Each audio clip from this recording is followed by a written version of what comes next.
Question பேப்பர்லயே வந்து அந்த ரெண்டு क्वेश्चन இங்க கேட்டு வச்சிருப்பாங்க. எது புடிச்சு பின்னாடி உட்கார்ந்து போய் ஒண்ணுமே தெரியலன்னு அப்படியே விரிச்சு இப்படியே புடிச்சு உட்கார்ந்திருந்தேன். நான் இந்த பக்கம் நல்லா பெஞ்ச் போறது தானே, இந்த பக்கம் நல்லா தள்ளி உட்காந்துட்டு இப்படி விரிச்சு இப்படி பிடிச்சிட்டு சார் வராங்க. இப்படிதான் பார்த்தேன். நம்ம ஒன்று சொல்ல போய் அது அங்கே வேறையா கன்வெர்ட் ஆயிடும். நம்ம படிச்சு பார்க்கும்போது நமக்கே என்னடா இப்படி சொல்லிட்டோம் போயிட்டு இங்க எதுக்கு வந்தோம் ஏன் நம்ம இருக்கோம் அப்படின்னு சொல்லிட்டு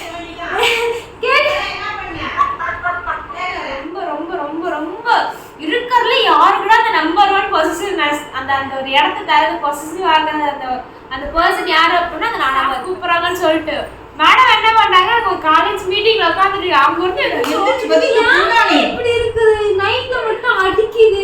ஹாய் ஃப்ரெண்ட்ஸ், இன்னைக்கு நம்ம வீடியோ பார்த்தீங்கன்னா never have I ever chance தான் பார்க்க போறீங்க. வாங்க வீடியோக்குள்ள போகலாம். வீடியோக்குள்ள பார்த்து முன்னாடி லைக் பண்ணுங்க, ஷேர் பண்ணுங்க, கமெண்ட் பண்ணுங்க, மறக்காம சப்ஸ்கிரைப் பண்ணிட்டு பக்கத்துல இருக்க பெல் ஐகான் டேப் பண்ணிக்கோங்க. அப்பனா தான் நான் போடுறவே நீங்க மிஸ் பண்ணாம பார்க்க முடியும். வாங்க வீடியோக்குள்ள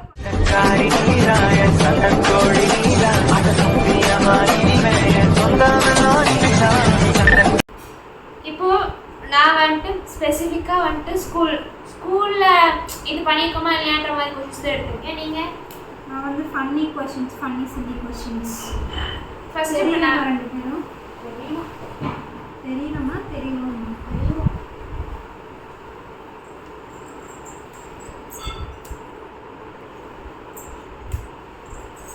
கேளுங்க.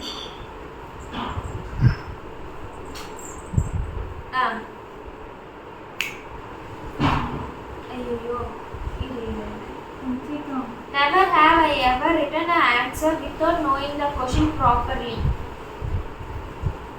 அப்படி எனக்கு தெரிஞ்சு பண்ணதில்லை. பட் ஆனால் காலேஜில் என்னன்னா கொஷின்ஸ் வந்து புரியறதே கஷ்டம். அதனால அந்த வேர்டு பார்த்தாலே அந்த கொஸ்டின் ஆன்சர் எழுதணும்னு சொல்லி எழுதுவேன். நீ நானாக பண்ணியிருக்கேன். கிட்டத்தட்ட சில ஃபிசிக்ஸ் அண்ட் கெமிஸ்ட்ரி கொஷின்ஸில் கிட்டத்தட்ட 2 கொஸ்டின் ஒரே மாதிரி இருந்தால் கன்ஃபியூஸாக மாற்றி எழுதிட்டு வந்துருக்கேன். அது வந்துட்டு வேணும்னு எழுதாம கன்ஃபியூஸ் ஆயிடுவேன். நான் வந்துட்டு 2 கொஸ்டின் ஒரே மாதிரி இருக்கு சொல்லிட்டு இல்லைன்னா இந்த லெசன்ல ஒரு அந்த கொஸ்டினுக்கு ஒரு மாதிரி ஆன்சர் இருக்கும். ஏன்னா சிஎஸ்ல ஃபர்ஸ்ட் 5 லெசன் செகண்ட் 5 லெசன் ஒரு ஃபர்ஸ்ட் 5 லெசன்ஸ்ல ஒரு கொஸ்டின் இருக்கும், செகண்ட் 5 லெசன்ஸ்ல ஒரு கொஸ்டின் இருக்கும். அந்த 5 லெசன்ஸ்ல அந்த கொஸ்டினுக்கு வேற ஆன்சர் இருக்கும் ஒரே புக்லயே. 6th லெசனுக்கு இந்த பக்கம் வந்துட்டோம்னா அந்த கொஸ்டினுக்கு இதுல வேற ஆன்சர் இருக்கும். ஸோ நாங்கள் கொஸ்டின் பேப்பர்லேயே வந்துட்டு அந்த 2 கொஸ்டின் இங்கே கேட்டு வச்சிருப்பாங்க. எது டவுட் வந்துடும். அது மாதிரி அப்படி வந்து never have I ever eaten someone else food without asking. பண்ணதில்லை. அப்படி டிஃபன் பாக்ஸ் எடுத்து சாப்பிட்றதுன்னு கிடையாது. ஓப்பன் பண்ணி வச்சுருந்தாங்கன்னா நம்மளாம் போய் எடுத்து சாப்பிட்றது உண்டு. never I have ever laughed so hard in class that the teacher noticed. இல்லை, நான் தான் எப்பவுமே ஸ்டாஃப் பக்கம் இருக்கனால எனக்கு டக்குன்னு சிரிப்பு வராது. யாராவது தான் இந்த மாதிரி இவங்க கிளாஸ்க்குலாம் போனால் சீரியஸாக சொல்கிறப்ப சிரிச்சுருவேன். நாங்கள் வந்துட்டு எப்படி சொல்கிறது சிரிச்சு சிரிச்சு சிரிச்சு சிரிச்சு நாங்கள் வந்துட்டு நிறைய டைம் எப்படி சொல்கிறதுனா கம்முனி இங்கிலீஷ் பண்ண சொல்லுவோம், கம்முனி இருங்கம்மா ப்ளீஸ்மா அப்படிம்பாங்க. இந்த மாதிரி ஜாலியாக இருக்கும். அதெல்லாம் ஒரு ஃபன். அது இல்லாமல் கிளாஸில் இருக்கவே கூடாது. Never have I ever danced in front of the mirror. நான் பண்ணியிருக்கேன்ப்பா. மிரர் முன்னாடி டான்ஸ் ஆனதில்லை, பட் ஆடிருக்கேன். நான்லாம் மிரர் முன்னாடி இங்கே பாட்டு போட்டு விட்டு அங்கே போய் ஆடுறதுல நான் நிறைய டைம் பண்ணியிருக்கேன். Never I have ever eaten snacks secretly in class. இதெல்லாம் பண்ணாம யாருமே இருக்க மாட்டாங்க. ஸ்நாக்ஸ் இல்லை, நாங்கள் சாப்பாடே சாப்பிடுவோம். ஓப்பன் பண்ணி வச்சு அதுவும் காலேஜ் ஸ்கூல் டைம்ல காலேஜ்ல ஒரு டைம் 2 டைம் சாப்பிடுவோம். அவ்வளோதான். ஸ்கூல் டைம் நிஜமாலே கிடையாது. காலேஜ் டைம்லலாம் சாப்பிட்றதா மெயின் கிளாஸ் போனப்போ சார் அந்த பக்கம் தாங்க நாங்கள் சாப்பிட்டுட்டு இருக்கோம். அது சார் தெரிஞ்சும் சாப்பிடுவோம். ரைட்டாக நம்ம அங்கே வந்துட்டு ஒரு இப்போ இந்த பக்கம் ஃபர்ஸ்ட் ரோல் நின்று லெசன் நடத்திட்டு இருக்காங்க, நாங்கள் இந்த ரோலில் உட்காந்து சாப்பிடுவோம் சீக்கிரட்டாக. அதெல்லாம் பண்ணணும். Never have I ever pretended to be sick to skip school or college. No. நாங்கள் சிக்கு வந்தாலும் போவோம், வரலினாலும் போவோம், என்ன பண்ணாலும் போவோம். எஸ், அதனால் இது எங்களுக்கு வந்தது. Never I have ever peeked at someone's paper during a test. இல்லை, சத்தியமாக எனக்கு பயம். நான் சொல்லி கூட தர மாட்டேன். என்னை கல்வி ஊற்றுவாங்க. நான் சொல்லி எனக்கு அதெல்லாம் பயம். திரும்ப கூட மாட்டேன் எக்ஸாம் வரல. நான் வந்து எப்படின்னா நான் யார் பேப்பரும் வாங்கி எழுத மாட்டேன். நான் ஆன்சர் எழுதி எல்லாத்துக்கும் கொடுப்பேன். ஏதாச்சும் தெரியல அப்படின்னா கொஸ்டின் பேப்பர்லாம் மாற்றிப்போம். 1 மார்க்ஸ்க்கு கொஸ்டின் பேப்பர் நோட் பண்ணிக்கோங்க. பார்ப்பாங்கல்ல தாராளமா பார்க்கட்டுமே. நான் நிஜமா அப்பயே ஓப்பனாக சொல்கிறேன். இப்போ நடந்த சிஏ கொஸ்டின் பேப்பர் டெஸ்ட்டில் கூட நான் எழுதி முடிச்சுட்டு பின்னாடி உட்காந்து போய் ஒன்றுமே தெரியலன்னு அப்படியே முடிச்சுட்டு இப்படியே முடிச்சுட்டு உட்காந்துருந்தேன். நான் இந்த பக்கம் நல்லா பெஞ்சு குறவு தானே, இந்த பக்கம் நல்லா தள்ளி உட்காந்துட்டு இப்படி விரிச்சு இப்படி பிடிச்சிட்டு சார் வராங்க இப்படி தான் பார்த்துட்டு இருந்தேன். ஸோ அந்த மாதிரி தானே நான் வந்துட்டு அவ்வளோ சீக்கிரம் யாரையும் பார்த்து எழுத மாட்டேன். தெரியலன்னா கம்முன்னு உட்காந்துப்பேன். ரொம்ப க்ளோஸ் ஃப்ரெண்ட்ஸ் என் பக்கத்தில் இருந்தால் மட்டும் 1 மார்க்ஸ் இந்த மாதிரி ஏதாச்சும் ஒன்று 2 தெரியலன்னா கேட்பேன். மற்றபடி நான் எல்லாத்துக்கும் யாரும் வேண்டாம் சொன்னாங்க. Never have I ever accidentally sent a text to the wrong person. அது சென்ட் பண்ணிட்டு உடனே அன்சென்ட் பண்ணி அது ராங்கா சென்ட் பண்ணுறதை விட ஏதாவது சென்ட் பண்ணும் போது மாற்றி சென்ட் பண்ணிடுவோம்ல. நம்ம ஒன்று சொல்ல போய் அது அங்கே வேறையா கன்வெர்ட் ஆகிடும். நம்ம படித்து பார்க்கும்போது நமக்கே என்னடா இப்படி சொல்லிட்டோம் அப்படி சொல்லிட்டு அதை டெலீட் பண்ணிட்டு திருப்பி வந்துட்டு அதை சென்ட் பண்ணுறது இல்லையா? யாருமே அப்படி ஆக்சிடென்ட்டா தப்பா சென்ட் பண்ணதே இல்லையா? தப்பா மீன்ஸ் தப்பானா யார் ராங் பர்சன் தான சொல்லிருக்கு. அதாவது நீ எனக்கு அனுப்ப வேண்டிய மெசேஜ் வேற இருக்கு அப்படினா நான் எப்படினா மெசேஜ்க்கு நேர்ல ரிப்ளை பண்ணுவேன். வேற ஒருத்தருக்கு டெக்ஸ்ட் அனுப்ப மாட்டேன். இப்போ நீ எனக்கு மெசேஜ் பண்ணியிருக்கேன்னா அந்த ரிப்ளை உனக்கு டெக்ஸ்டா பண்ணாம பக்கத்துல இருக்கவங்களுக்கு ஆன்சர் அவங்க ஏதாவது என்கிட்ட கேட்டுருப்பாங்கல்ல ஒரே சமயத்தில் டெக்ஸ்ட் பண்ணிட்டு பக்கத்தில் இருக்கவங்க நம்மகிட்ட பேசிட்டு இருந்தா இங்கே டெக்ஸ்ட்டுக்கு சொல்ல வேண்டிய ஆன்சரை அங்கே பக்கத்தில் பேசிக்கிட்டு இருக்கவங்களுக்கு சொல்லுவேன். இது வேணா நடந்திருக்கு. கேளு. Never I have ever skipped a class activity on purpose. எனக்கு கிளாஸ்க்கு போகணுங்க கிளாஸ் ஆக்டிவிட்டிலாம் நான் ஸ்கிப் பண்ணதா சரித்திரமே இல்லையே. வேணா இந்த மாதிரி ஓடி அந்த மாதிரி போனாங்கன்னா ஸ்கிப் ஆகுமே தவிர பர்பஸாக நான் ஸ்கிப் பண்ணது அப்படியுமே பர்பஸாக ஸ்கிப் பண்ணது அப்படின்னா கிளாஸே சேர்ந்து கட் அடித்தோம். கிளாஸே சேர்ந்து இந்த யோகா 1 வீக் வச்சாங்களா அது யாருக்குமே போகிறதுக்கு விருப்பம் இல்லை. செகண்ட் டே யோகா அதாவது இந்த வீக் ஃபுல்லாக இருந்ததுல செகண்ட் டே யோகாவில் கிளாஸ் பிசிஏ பி செக்ஷன் மொத்தம் யாருமே போகக்கூடாது. எல்லாமே கேண்டீனில் உட்காந்துக்கிட்டாங்க. சப்போஸ் யாராவது ஸ்டாஃப் வரல அப்படின்னா போயிட்டு எங்கேயாச்சும் எப்படி சுற்றிட்டு இருக்கிறது அந்த மாதிரி தான். பர்பஸாக கட் அடிச்சே ஆகணும் அப்படிலாம் இல்லை. அப்படி அடிச்சது அப்படின்னா யோகா கிளாஸுக்கு அது ஏன்டா போகணும். ஆனால் அவங்க போயிட்டு செய்ய சொல்லுவாங்க. கடுப்பாக இருக்கும் ஏன்டா போகணும்னு சொல்லிட்டு நாங்கள் வந்துடுவோம். Never have I ever walked into a room and forgotten why I came in. நடந்திருக்கு. அதெல்லாம் நடக்காம கண்டிப்பா கண்டிப்பா இங்க இருந்து போக ஏதோ நினைச்சிட்டே இது எடுக்கணும்னு சொல்லிட்டு பெட்ரூம் போயிட்டு இங்க எதுக்கு வந்தோம் இங்கே நம்ம இருக்கோம் அப்படின்னு சொல்லிட்டு யோசிச்சுப்பேன். Okay. Never have I ever passed a note to a friend during class.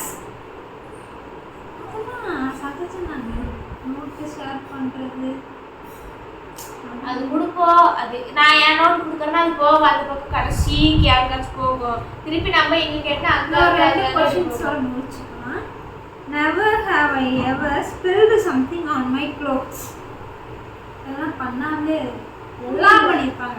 சாப்பாடு மேலே கொட்டிக்கிறது அதெல்லாம் இப்போ சாப்பாடு சொன்னால் கூட நான் மேலே கொட்டிப்பேன். அந்த அளவுக்கு எனக்கு இன்னும் சாப்பிட்டு அப்படியே சொல்லலாம். Last questions. Never have I ever forgotten my school bag or books at home. Books இன்னைக்கு கூட தான் நோட் வச்சுட்டு போயிட்டேன். இன்னமும் அந்த நோட்டை எடுத்து தேடி வைக்கவே கிடையாது. நோட்டை வச்சுட்டு போயிட்டேன். மேம் வந்து அந்த நோட் எடுத்துருவாங்க சைன் பண்ணி தரேன். நான் அப்படியே சமாளிச்சுட்டு இந்த நோட்டை மிஸ் பண்ணிட்டு நான் லாஸ்ட் டைம் போன வாரம் லேப் நோட் இங்கே வச்சுட்டு போயிட்டேன். பைதான் லேப் நோட் இங்கே வச்சுட்டு போனேன். அங்கே போனால் நம்ம கோடிங் போட்டு அந்த நோட்டில் எழுதி சைன் வாங்கினா தான் நமக்கு அட்டெண்டன்ஸு எடுத்துகிட்டே போகல. மேம்கிட்ட பக்கத்தில் என் ஃப்ரெண்டு வாடி போகலாம் நான் மேம்கிட்ட சொல்லிட்டேன். நான் சொல்லவோ அப்படியே பின்னாடி ஓடி வந்தாச்சு. அவ்வளோதான் அட்டெண்டன்ஸ் போட்டாங்க. Never have I ever sung in the shower like a star. நான் ஓப்பனாக சொல்லுவேன். ஏதாச்சும் இங்கே டிவியில் பாட்டு போட்டு அப்படின்னா அங்கே போயிட்டு பாடிட்டு இருப்பேன். அதெல்லாம் எனக்கு தெரிஞ்சு நான் அது பண்ணது கிடையாது. Never have I ever studied on the morning of the exam only. Exam காலையில் மட்டும்தான் படிக்காமலாம் போய் எக்ஸாம் எழுதுன காலையில் உண்டு. எனக்கு சிஏக்கு இங்கிலீஷ்குள்ளே படிக்காம தான் போயிடுங்க. மேக்ஸ் பைத்தன் எதுவுமே பார்க்கல. 1 marks வேணா பார்ப்பேன், அவ்வளோதான். Never have I ever felt jealous of someone close to me. இதெல்லாம் நடக்காம இருக்காது. நான் ரொம்ப பொசிசிவ், சத்தியமா சொல்றேன். என்கிட்டலாம் ஒருத்தர் க்ளோஸ் ஆயிட்டாங்க அப்படின்னா அவங்களாம் நீ ஏன் அங்கே பேசின, அவங்க வந்துட்டு ஏன்டா நம்ம அதை பண்ணோன்ற அளவுக்கு மண்டையை பிச்சு கேச்சிடும். அந்த மாதிரிலாம் எங்கள் அம்மா கேட்டு பாருங்க எவ்வளோ பண்ணியிருக்கிறேன்னு சொல்லிட்டு. அம்மா பக்கத்தில் அக்காவே விட மாட்டேன். அந்த அளவுக்கு நான் வந்துட்டு எனக்குன்னா அது எனக்கு மட்டும்தான் இருக்கணும், அது இருந்தால் மட்டும்தான் இருக்கணும், அப்படி ஒரு மென்டாலிட்டி இருந்து. ஆனால் இப்போ கொஞ்சம் நம்ம மாட்டோம்.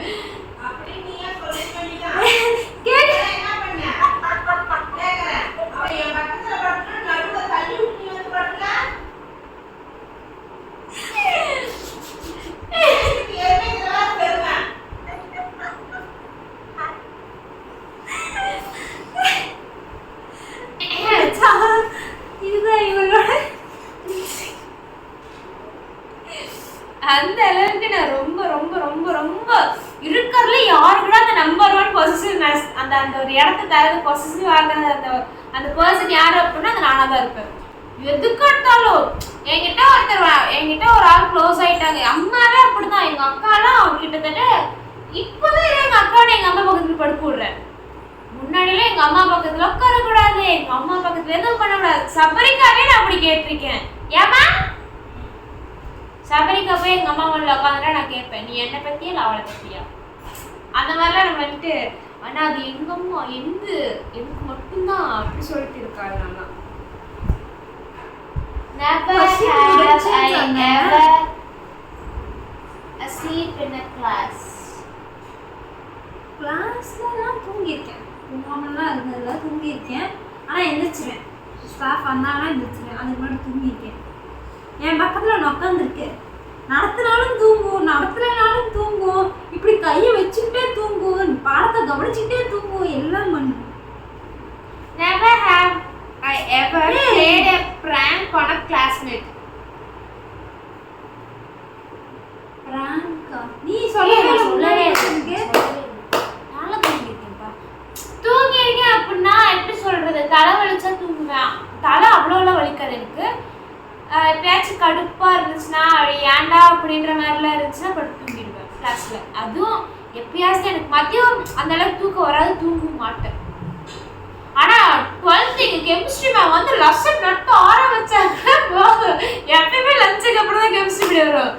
அப்படியே சொருவும், அப்படியே பிசிக்ஸ் பீரியட் காலையில் டைம் வந்துட்டா கூட தெரியாது. இந்த சாப்பிட்டு முடிச்சுட்டு 5th hour 6th hour வந்துட்டா போதும், சொக்கும் அப்படியே கட்சிக்குள்ள தண்ணியில் நினைச்சு வச்சு இப்படி கண்ணாச்சு தொடச்சு எடுப்பேன். அந்த மாதிரிலாம் நான் பண்ணியிருக்கேன் கெமிஸ்ட்ரி பீரியட் அப்போ. Never have I ever googled something embarrassing. Embarrassing அப்படின்னா இப்போ இந்த ஷார்ட்ஸ்ல எல்லாம் சொல்லுவாங்க, இதை போய் சர்ச் பண்ணி பார்க்காதீங்க, அதை போய் பார்க்காதீங்க, இதை பண்ணாதீங்க. அதுதான் நான் போய் சர்ச் பண்ணி பார்ப்பேன். அதுதான் சர்ச் பண்ணா கூகுள் சுத்தும், சர்ச் பண்ணா கூகுள் விழுவும். அந்த மாதிரி இதை சர்ச் பண்ணா பேட்மேன் அங்க வந்து இப்படி பறப்பாரு, அப்படி இதை சர்ச் பண்ண வியர்டான போட்டோஸ், வியர்ட்னா அந்த மாதிரி கிடையாது, சில டிசார்டர்ஸ் அந்த அந்த மாதிரி போட்டோஸ்லாம் வரும். அதை நான் போய் பார்ப்பேன். யாரை கேட்கணுமா? அதான் I have I ever pranked on my classmate. Classmates பிராங்கா? பண்ணியிருக்கோம்.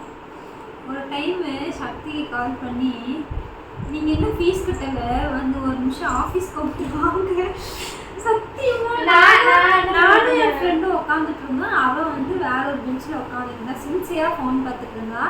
அவங்க நம்பர் அவள்கிட்ட இல்லை. ஃபோன் பண்ணி, நீங்கள் இன்னும் ஃபீஸ் கட்டலை போல், ஒரு நிமிஷம் வாங்க, என்ன இவ்வளோ பெண்டிங் வச்சுருக்கீங்க, ஆஃபீஸ் ரூம் உடனே வாங்க, என்னென்னு வந்து கிளியர் பண்ணி விட்டுருக்கோங்க அப்படின்னு சொல்லிவிட்டு பயமுறுத்தி விட்டோம். மேடம் பயந்து எந்திரிச்சு திருன்னு என்னை கூப்பிட்றா. இல்லை நான் வரல, வேறு ஏதாவது கூப்பிட்டு போனால் ஓடிட்டு ஆஃபீஸ் ரூமுக்கு திரும்பி, இல்லை ப்ராங்க் தான் இங்கேப்பா, திரும்பி அந்த நம்பருக்கு கூப்பிடு அப்படின்னு சொல்லி தெரியாத பண்ண. அந்த மாதிரிலாம் பண்ண. நாங்கள் என்ன பண்ணோன்னா, என் ஸ்கூல் ஃப்ரெண்ட்ஸ் அஹானா, அவங்க அம்மா நம்பர் தான் என்கிட்ட இருந்துச்சு. அவள் புது நம்பர் வாங்கினது எனக்கு தெரியாது. நான் அவங்க அம்மா கூப்பிட்டு, அவங்க அம்மா கால் அட்டன் பண்ணிவிட்டு அவளோட நம்பர் கொடுத்துட்டு, பாப்பா நீ வந்துட்டு அவளுக்கு கூப்பிட்டு ப்ராங்க் பண்ணி ஏதாச்சு, அவள் வந்துட்டு கொஞ்சம் பயமுறுத்தி விடு அப்படின்னாங்க. மேடம் வேற கிளாஸ் ஸ்டெப்பு, அதுக்கான மீட்டிங்லாம் அங்கே இருந்தாங்க. என் ஃபோன்லேருந்து கால் பண்ணால் அவள் ஃபோனில் ட்ரூ காலர் இருக்கா இல்லைன்னு தெரியல. என் ஃபோன்லேருந்து கால் பண்ணால் டேரெக்டாக என் நேம் போய்டும் அப்படின்றதுனால நான் வந்துட்டு சரி என் ஃபோன்லேருந்து கூப்பிட்றேன்னு சொல்லிட்டு என் ஃப்ரெண்டோட ஃபோனில் வாங்கி சந்தியா ஃபோனை வாங்கி நான் கூப்பிட்டு சந்தியா பேச சொல்கிறேன். நீங்கள் இந்த காலேஜா, நீங்கள் பிஎஸ்சி ஐடி கிளாஸ் இருப்பா, உங்கள் பேர் சஹானாவா அப்படிலாம் கேட்டு நீங்கள் உடனே வந்துட்டு எங்கள் டிபார்ட்மெண்ட் வாங்க, உங்களை வந்துட்டு ஸ்டாஃப் கூப்பிட்றாங்கன்னு சொல்லிட்டு மேடம் என்ன பண்ணாங்க, எனக்கு ஒரு காலேஜ் மீட்டிங்கில் உட்காந்துட்டு அவங்க வந்து எந்திரிச்சு ஓடிட்டாங்க. ஓடினோடனே அதுக்கப்புறம் நான் கூப்பிட்டு சகானா எங்கே சகானா டிபார்ட்மெண்ட் போயிட்டுருக்கேன் அப்படின்னு. அதுக்கப்புறம் ஆமாடிரு உனக்கு எப்படி தெரியும் அப்படின்னா அது அதெல்லாம் ஜாலியாக போச்சு. ஆனால் அவளுக்கு அங்கே ப்ரெஷரு. ஆமாம், அங்கே மேடம் வந்துட்டு அங்கே மீட்டிங்கில் இருக்காங்க. நான் ஃபோன் பண்ணிட்டேன், எனக்கு தெரியாது மீட்டிங்கில் இருக்கா இல்லையா சொல்லிட்டு. என் ஃப்ரெண்டை தான் பேச சொன்னேன், என் வாய்ஸ் வச்சு கண்டுபிடிச்சோன்னே என்ன பண்ண சொல்லிட்டு அவ்வளோதான் பேச சொன்னேன். எம் சகானா வாங்க, பிஎஸ்சி ஐடி கிளாஸ் இருப்பா, ஃபஸ்ட் இயர் கிளாஸ் இருப்பா, நீங்கள் வந்துட்டு உடனே வந்துட்டு டிபார்ட்மெண்ட் வாங்க, அவங்களை வந்துட்டு மேம் கூப்பிட்றாங்க சொல்லிட்டு ஃபோன் அடிச்சு விட்டோம். அவ்வளோ எழுந்து ஓடிட்டேன். அதுக்கப்புறம் தான் நான் ஃபோன் பண்ணி இல்லை சகானா நான் தான் ஃபோன் பண்ணேன், அது என் ஃப்ரெண்டோட ஃபோனு அப்படின்னு சொல்லிட்டு அப்புறம் அவட்ட ஃபோனை கொடுத்து நான் தாங்க பேசினேன் அப்படி சொல்லி போச்சு. இந்த மாதிரி தான். Never have I ever unlocked my friend's phone without permission. இல்லை சீரியஸாக இல்லை. நான் பண்ணியிருக்கேன். இப்போ அது எடுத்து அவங்களோட சேட் ஹிஸ்ட்ரி அது அந்த மாதிரிலாம் பார்க்க மாட்டேன். எடுத்து நான் ஃபோட்டோஸ் எடுக்கிறது, அவங்களோட கேலரி பார்த்து அதில் ஏதாச்சும் அவங்களோட கேவலமான பிக்சர்ஸ் அதை நான் வாங்கி இன்றைக்குமே வாங்கி வச்சுருக்கேன். அந்த மாதிரி ஒரு 3 வீடியோ அது மாதிரி வாங்கி வைக்கிறது அதெல்லாம் மண்டியில் போடுமா. நீ பண்ணியிருக்கியாமா? யாராச்சும் ஃபோனை அவங்களுக்கு தெரியாமல் எடுத்து அன்லாக் பண்ணி பார்த்துருக்கியா? தெரியாமல் பார்க்கறதில்ல, கேட்டே தான் பார்ப்பேன். அது எனக்கு பிடிக்காத விஷயம் ஏதாவது இருந்துச்சுன்னா அந்த ஃபோன் அன்னையோட முடிஞ்சிச்சு. அம்மா அம்மா அம்மா இங்க வா, ஓரிரு வார்த்தைகள் என்னோட ஏதாச்சும் சொல்லு. அம்மா கழுவி கழுவி மூஞ்சி மேலேயே ஊற்றும். அதை வாங்குறதுக்கு நீ ரெடி ஆயிட்ட. நான் எதுக்கு சொல்கிறேன், ஐடியாவும் இல்லை. வா வா இங்க உட்காரு. சொன்னா உனக்கு ரொம்ப அசிங்கமாக இருக்கும். இது வா இது வா. இல்லை வேண்டாம், எனக்கு சொல்ல எம்பாரசிங்கா இருக்கு. அப்படின்னு விஷயம் மேடம் சொல்லு. நிறைய விஷயம். தூக்கத்தில் போய் கோதுமாவை கட்டி பிடிக்கிறது, கதவை திறந்துட்டு வெளியே போகிறது, இங்கே பார்த்து இங்கே தான் உட்காரங்கிறது. சரி இப்போ அது அப்போ நடந்தது அப்படி இப்போ நடக்கிறது சொல்லு. இப்போ நடக்குது ஒன்றும் இல்லை. இப்ப நான் மெச்சூர்ட் ஆயிட்டு அப்படியே நீ தீக்கிட்டு வேண்டியதான். வச்சுக்கோவேன். இல்ல மெச்சூரே என்னோட பொசசிவ்னஸ் பத்தி ஒரு 2 வார்த்தைகள் நிப்பாட்டு. சொல்லு சொல்லுமா. ஓரிரு வார்த்தைகள். ஒரு வார்த்தை வேண்டாம், அசிங்க அசிங்கமா கேட்பேன். எப்படி தெரியுமாடி நைட் எட்டி உதைக்கிறானியா நீ வந்து படுத்துக்கிட்டீன்னு உன்னைய உதைச்சிட்டு என்னைய உதைச்சிட்டு நடுவுல வந்து அப்படி தலையோடு இழுத்து பொதிட்டு படுத்திருக்கா. என்னால திரும்ப முடியல, ஒன்றும் முடியல. எந்திரிச்சு பத்தி இப்படி இருக்குது. நைட்ல மட்டும் அடிக்குது உதைக்குது எல்லாத்தையும் பண்ணி தொலைதா. அதுக்கு நீ அங்க போய் இனிமே அங்க போய் படுத்துனா அவ்வளவு பத்தி என்ன பண்ண. நீ இப்படி படுத்துறியா, உன் கையை இப்படி எடுத்து விட்டு உள்ள படுத்துட்டே வேண்டியதானே. ஏன் வந்த அதெல்லாம் ஒரு கட்டத்துக்கு மேல பாசம். அப்ப நீ இனிமே இங்கே பண்ணி சோஃபா பக்கமே போகாத. சோஃபால படுத்துனா எட்டி உதைப்பேன் நான். ஓர்மா சோஃபாமே படுக்க கூடாது. படுப்பேன். அப்ப கீழே வந்து படுக்க கூடாது. ஆனா நைட் சோப்பாலாம் நீங்க யாரும் குத்தை கெடுப்பானா, அவன் எடுத்துட்டான், அதனால நீங்க சோப்பா கடிச்சுக்குவாங்க. அம்மா பரிசுத்தாவே பேரால ஆமே நான் பண்ணிட்டு இருக்கேன் உங்க அம்மாக்கு. சரி டாடா. வேற ஒரு வீடியோல சந்திப்போம். பாய் பாய். அடுத்து என்ன சேலஞ்ச் பண்றதுன்னு கீழே கமெண்ட்